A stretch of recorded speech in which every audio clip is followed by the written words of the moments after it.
Hello guys, j'espère que vous allez bien. Bienvenue chez Lado. It's about everything. So, actuellement, je sais que vous êtes en recherche d'une maison, d'une belle villa, une maison, un manoir. Vous dites, je sais pas, je cherche une maison. Et vous tombez par exemple sur... Vous risquez de tomber, si vous regardez dans les coins de Beverly Hills, vous risquez de trouver la maison de qui? De notre frère, de votre ami. C'est pas mon ami, c'est pas mon frère, c'est votre frère. Ah, dites-moi dans les commentaires, c'est le frère de qui. Mais c'est Didier a mis sa maison de Beverly Hills en vente. Et qu'est-ce qui se passe? Il a besoin de liquidité. Money, money, money. Ça coûte cher les avocats. Les avocats coûtent cher, hein? C'est pas le fruit là. Le légume. L'avocat c'est un fruit ou c'est un légume? Je pense que c'est un fruit. Mais bref, dites-moi si pour vous c'est un légume. On choisit ce que vous voulez. Donc actuellement, c'est en vente. Et c'est pas facile de le vendre. L'immobilier, là, c'est pas comme Sunset, on voit la réalité show Sunset, où ils vendent des immobiliers, des maisons, comme ça. C'est pas facile. Mais si vous voulez l'acheter, laissez-moi savoir, ou laissez-moi pas savoir, mais allez-y. C'est juste 61,5 millions, donc ça se prend bien. Mais c'est pas le prix le problème, il y a beaucoup d'autres choses autour le problème. Donc on y va, guys. It's about everything.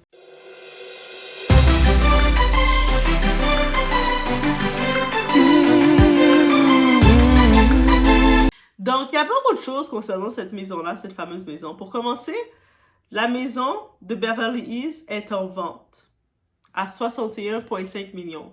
Mais on a pu comprendre une chose, que cette maison de Beverly Hills de Los Angeles, vous savez, il y avait les deux maisons de Didi, les deux propriétés, celle de Miami et celle de Los Angeles, qui étaient une évasion a été faite dessus par le fédéral.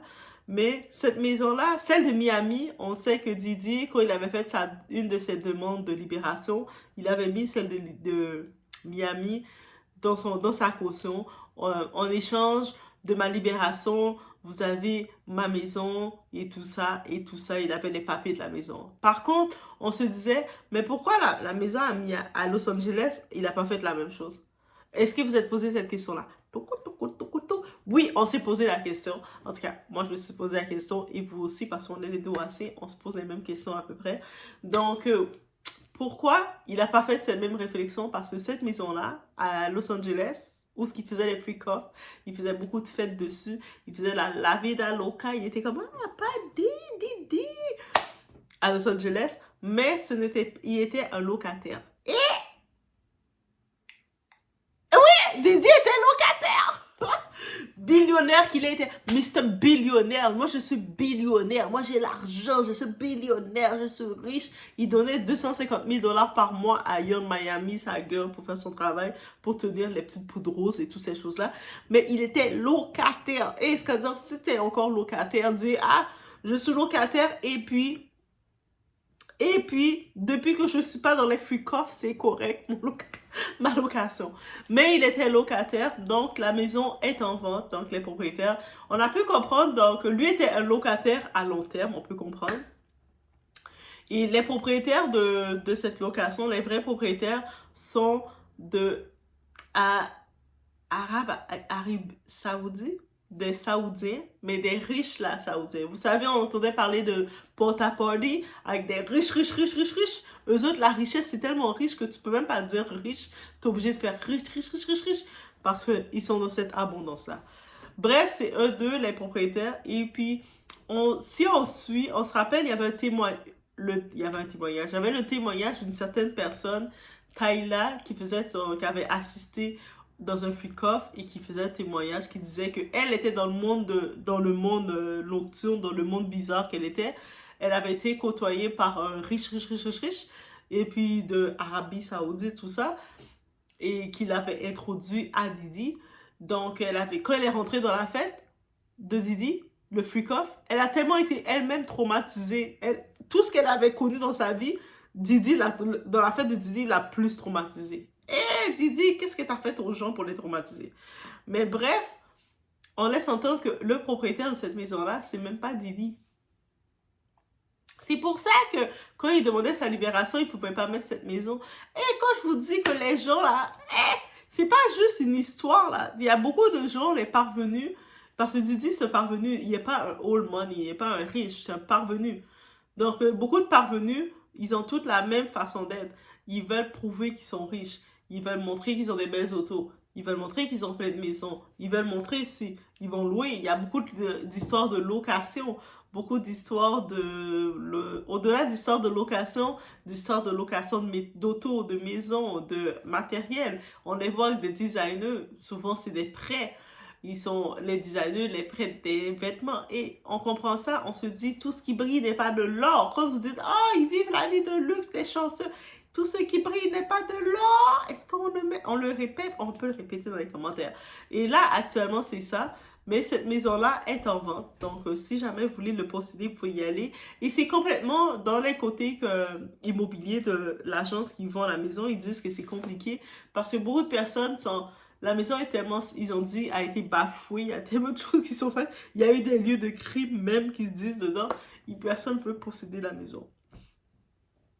Moi, je me dis, il y a quand même quelqu'un farfelu qui va venir acheter cette maison-là pour pouvoir reproduire les scènes de Freak-Off. Un genre de musée. Voici, c'était comme ça, le Freak-Off. Hey, 50 Cent, t'es où? Hey, je serais pas surpris qu'à un moment, 50 Cent, peut-être, c'est quand même 61,5 millions d'acheter cette maison-là. Mais, je sais pas pourquoi. Mon petit doigt fait 50 Cent. Il serait coquet pour faire ça. Et si 50 Cent fait ça, il va créer le musée de l'horreur des Freak-Off. Oh my God. Mais ça peut se vendre, hein. Ou sinon, Elon Musk. Je sais pas, j'ai le doigt sur Elon Musk ou sur 50 Cent, un des deux qui peuvent aller taquer et vouloir prendre possession de cette maison-là et refaire la production. On sait que 50 Cent actuellement, il a déjà son contrat en janvier, que ça commence avec le documentaire, son documentaire qu'il a préparé depuis près de 10 ans. Je me dis, est-ce que 50 Cent, il pourrait, ça serait une belle occasion d'affaires. Moi, c'est mon côté visionnaire que regarde, ça serait une belle occasion d'affaires qu'il investit 61,5 millions pour acheter la maison. Il achète le manoir, donc il laisse dans l'état que c'est, et puis il l'achète, et puis il décide de créer maintenant le musée de Freak-Off.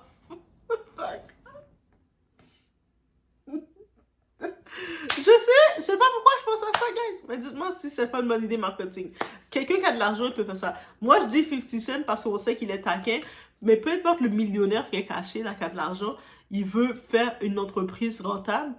Ça va rapporter. Même moi, la personne qui l'achète et qui décide de faire un musée, même moi, je vais prendre mon billet d'avion comme voyage touristique avec mon téléphone, en train de prendre des photos, filmer. Je suis dans la maison des Freak-Off.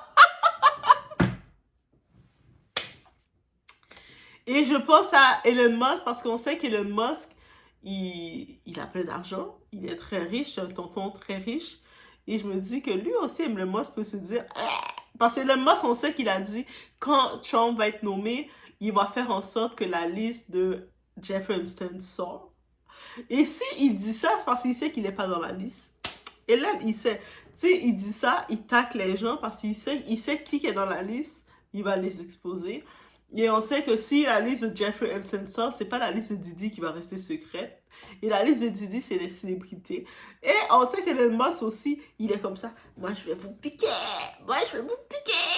Oh my God, Elon Musk. Guys, je sais pas pourquoi quand je vois cette nouvelle-là, c'est comme ça j'ai pensé. Dites-moi, vous, comment vous le pensez. Mais si vous avez de l'argent, ou sinon, faites un groupe d'investissement. Mettez-vous ensemble, des grosses têtes de personnes qui ont de l'argent. Collez votre argent ensemble, mettez vos 20 millions chacun. Eh oui, 20 millions, c'est comme le prix de trio McDonald's, ok? Vous mettez vos 20 millions chacun, vous faites un groupe, et vous achetez cette maison-là, et vous laissez dans l'état intact, et vous allez l'explorer, et là, vous créez le musée des Freak-Off. Oh my God! Je vous le promets. En plus, à Los Angeles, je vous le promets, ça va être une zone touristique que beaucoup de gens comme des Doassins ou un peu de tout vont dire « Eh, j'ai booké ma séance pour aller visiter la villa des Freak-Off. » Oh my God! Je jure, je vais te donner un plan. Eh, je vais te donner un plan au futur acheteur. Donc... juste pour vous laisser savoir dans le domaine de l'immobilier, parce que même oui, ici chez les Doassins, on est même à jour dans l'immobilier. Mais si vous voulez acheter la maison pour avoir la paix, l'harmonie, manger en famille, je vous conseille pas cette maison avec... Parce que moi, on est spirituel. On sait tout ce qui se passe, qui s'est passé dans cette maison, on veut pas vivre dedans. On veut pas dormir et pendant temps, des rires dans les murs. On veut pas entendre ça. Mais par contre, de rentrer dans la maison, de repérer où est-ce qu'il a mis les caméras, d'essayer d'aller voir. J'ai entendu des sources qui sont passées, mais pourquoi j'en ai pas parlé concrètement? J'en avais parlé du tunnel, mais j'ai entendu certains qui étaient venus dire non, il n'y a pas de tunnel, c'est pas vrai.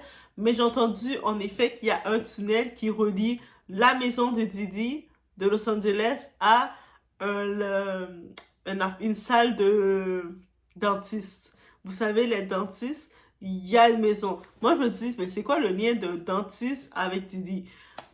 Mais on l'accuse de trafic. Je me dis, est-ce que c'est ça le lien?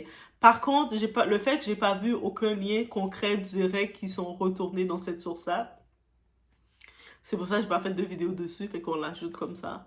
Mais bref, sinon, si vous êtes comme ça, vous dites, Doha, je cherche une entreprise d'affaires, j'ai 61 millions de dollars, pas 1000, hein, 61,5 millions. Mais allez l'acheter, allez acheter la maison et puis on va pouvoir embaucher Doha, on va faire commercialiser ça, ça va devenir de Freak of Tour. Yeah! Ah, j'ai le tour de Freak of Tour. Et puis on met les prix par personne, chaque personne paye 100 dollars pour faire 3-4 heures dans la maison avec un guide qui se promène, on met dans l'ambiance. Oh my god! Mais ça va se vendre après le procès. Qu'on va voir tout ce qui va sortir et puis on lance le projet. Vous pouvez visiter les Freak of Tour. Il faut penser à long terme. Vous êtes chez Doha, vous avez des idées marketing qui vous viennent comme ça. Vous prenez des notes. Allez, si vous n'avez pas acheté votre cahier, allez l'acheter. Ou sinon, il y a la boutique Doha. Vous savez, oui, la petite boutique Doha, vous pouvez acheter votre petit notebook Doha. Et si vous le faites, quand vous l'achetez, prenez le temps de me dire, envoyez-moi, j'essaie de me mettre active sur Instagram, et puis je vous vois là, quand vous m'écrivez, je suis, oh my god, des doigts-cés sont des humains. Je suis trop contente, mais quand vous le faites, si vous achetez, laissez-moi savoir, prenez des photos de l'article que vous avez acheté, mais si vous devez acheter les petits notebooks, dire, hey Doha, on a le notebook Doha. Et puis commencer à prendre les notes. Et vous savez pas là, ça c'est des masterclass que je suis en train de vous donner à chaque fois. Parce que le côté marketing, j'aime ça. Et puis même dans les célébrités, dans le gossip, on peut voir du marketing comme vous pouvez le voir. Donc vous avez appelé à faire votre business. Vous pouvez utiliser ces petits points de marketing et le représenter. Et Doha vous le donne. C'est même pas en masterclass. J'ai même pas dit, c'est en masterclass. Non. Par contre, j'ai commencé à activer le Doha pour les Dohaciens là. Et VIP, que il y a certaines vidéos qu'on va préparer qui va venir, ça va être vraiment élaboré pour les Dohaciens. Donc si vous voulez vous abonner déjà, vous pouvez, et puis on va... c'est ça. Et peut-être aussi les lives. Je suis en train de regarder quand j'aurai la disponibilité de vraiment faire des lives. Et puis on va faire des lives élaborés pour parler dans des tests, dans des hypothèses, dans des analyses et tout ça. Et je sais que certaines personnes, ils ont aussi des analyses, une pertinence, mais ils veulent pas être affichés trop au grand jour. Donc ça va être entre nous comme petite communauté de Dohaciens. Donc, let's go guys. Si vous voulez regarder, vous abonner encore plus. C'est activé. Et dans la description de la vidéo, si vous voulez commander vos lunettes, you know, 50%. Et en plus, il y a la vente Black Friday. Donc, vous pouvez ajouter un petit plus encore. Guys, je vous laisse sur ce. On se voit aux prochaines vidéos.